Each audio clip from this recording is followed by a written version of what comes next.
Terimalah salam warta dari Bukit Fajar. Jadikanlah mereka muridku. Dalam nama Bapa dan Putra dan Roh Kudus. Amin. Tuhan sertamu. Inilah Injil suci Yesus Kristus menurut Santo Matius.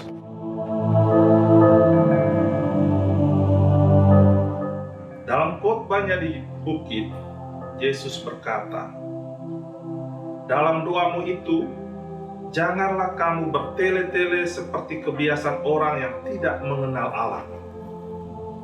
Mereka menyangka bahwa karena banyaknya kata-kata doanya akan dikabulkan. Jadi, janganlah kamu seperti mereka, karena Bapakmu mengetahui apa yang kamu perlukan sebelum kamu minta kepadanya. Karena itu berdoalah demikian: Bapa kami yang di sorga, dikuduskanlah namamu, datanglah kerajaanmu, jadilah kehendakmu di bumi seperti di sorga. Berikanlah kami pada hari ini makanan kami yang secukupnya, dan ampunilah kami akan kesalahan kami, seperti kami juga mengampuni orang yang bersalah kepada kami. Dan janganlah membawa kami ke dalam pencobaan, tetapi lepaskanlah kami daripada yang jahat.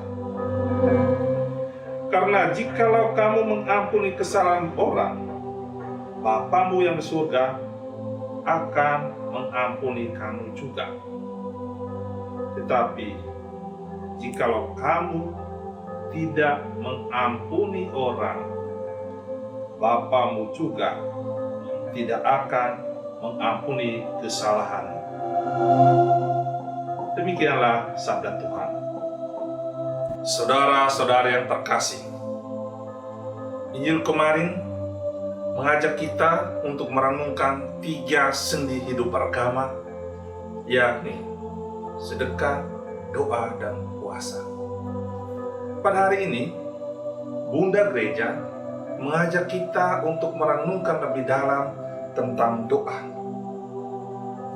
Dalam khotbah di bukit, Yesus mengingatkan para muridnya akan 3 hal mengenai doa, yakni cara berdoa, isi doa, dan hidup seorang pendoa. Bagian pertama, cara berdoa.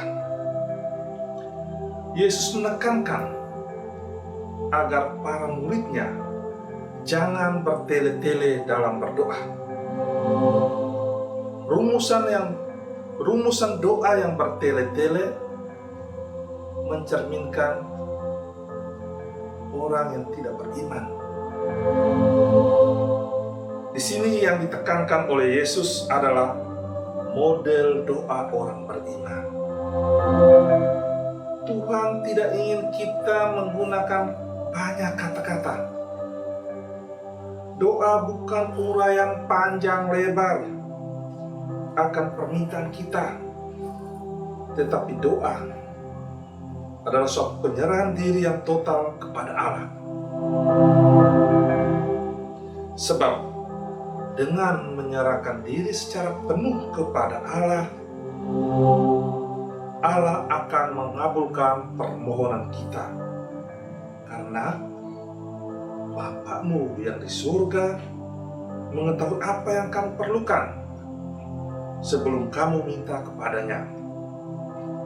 Mari kita menghindarkan doa kita dari kata-kata yang mubazir. Allah mengenal kebutuhan kita. Tidak berarti bahwa kita berhenti memanjatkan permohonan. Bukan demikian, melainkan agar kita menempatkan diri kita di hadapan Tuhan, agar kita sungguh-sungguh mendapatkan apa yang dikehendaki Allah dalam hidup kita. Kita tidak mengatur Allah, tetapi kita mengatur diri kita agar kita berkenan kepada Allah. Bagian kedua adalah isi doa. Isi doa Bapa kami, doa Tuhan kita adalah permohonan. Tetapi sebelum mengajukan permohonan ada alamatnya. Alamat doa Bapa kami adalah Bapa yang ada di surga.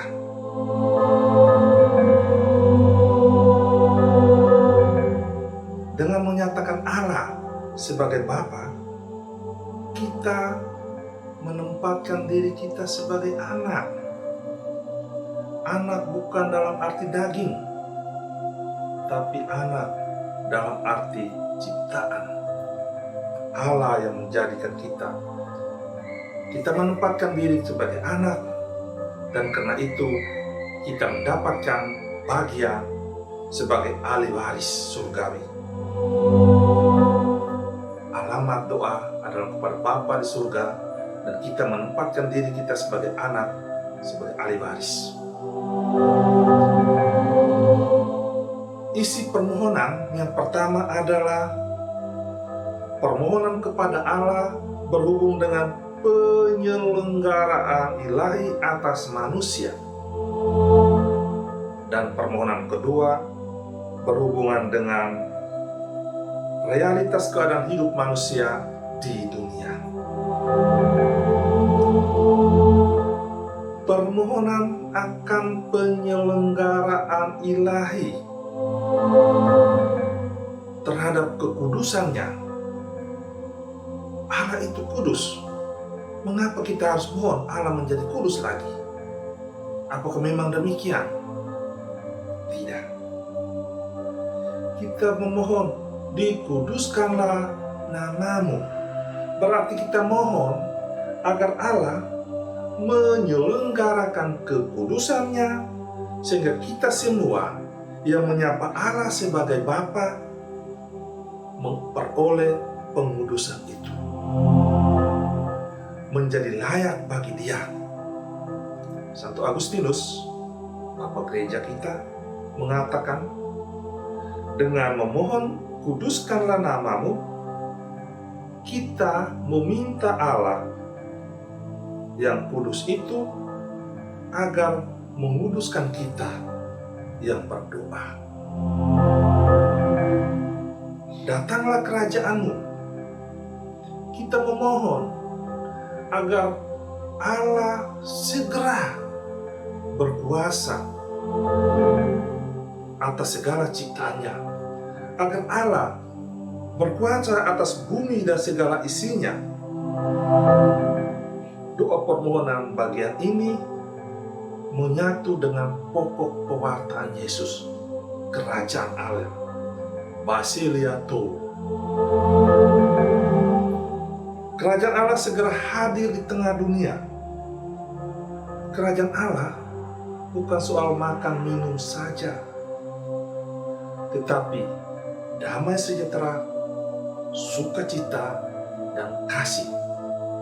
Kita mohon agar di dunia ini hadir damai sejahtera, sukacita, dan kasih, sebagaimana hal itu terjadi di dalam surga, di bumi seperti yang ada di surga.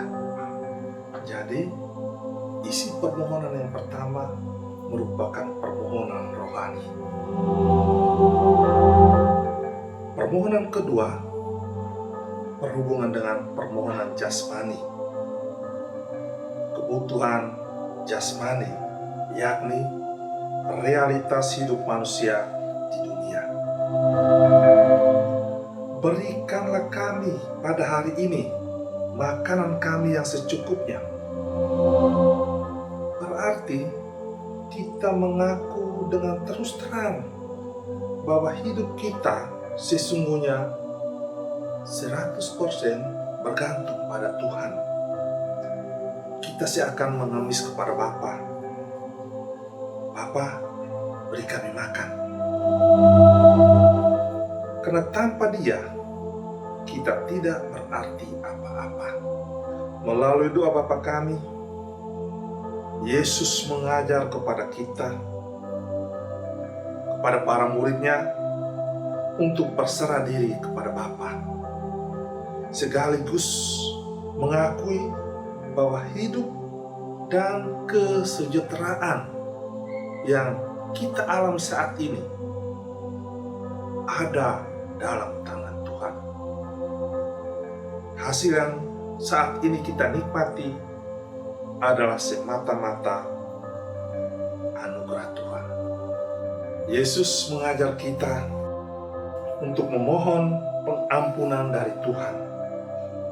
Hal ini menunjukkan kepada kita agar kita mengakui kerapuhan kita. Kita yang gampang jatuh ke dalam dosa, gampang sekali. Tetapi juga pengakuan akan kerahiman Allah yang murah mengampuni dosa kita. Tapi ingat, kemurahan Tuhan bergantung pada kemurahan kita pada sesama. Memohon Allah mengampuni dosa kita, tetapi tidak memberi maaf pada sesama, pengampunan Allah tidak akan terjadi pada kita. Tidak kedengaran begini. Karena realitas dunia selalu dipenuhi dengan konflik antara yang jahat dan yang baik,